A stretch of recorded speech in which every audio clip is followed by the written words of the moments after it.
Hi అండి, welcome to మా channel అండి. అందరూ బాగున్నారండి. ఇదిగోండి సంక్రాంతికి సున్నుండలు అండి. సున్నుండలు తీసుకున్నామండి. ఇవన్నీ డబ్బాలో పెడుతున్నానండి. ఇవన్నీ జంతికలు అండి, సెకోడీలు చేసుకున్నామండి. ఇక సున్నుండలు అండి. అరిసెలు వండుదాం అనుకున్నా కానీ నాకు రాదండి అరిసెలు వండడం, అందుకు అరిసెలు వండలేదు. యూట్యూబ్లో చూసి వండుదాం అనుకున్నాను, వండలేదండి. వండుతాను, అది కూడా చూపిస్తానండి మీకు వండినప్పుడు. ఇవాళ చున్నుండలు అయితే చేశానండి,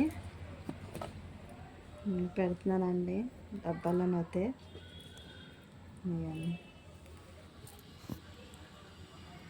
ఓకే ఫ్రెండ్స్, ఓకే బాయ్ అండి. ఇవన్నీ చున్నుండలు అయితే ఓకేనండి, బాయ్ అండి.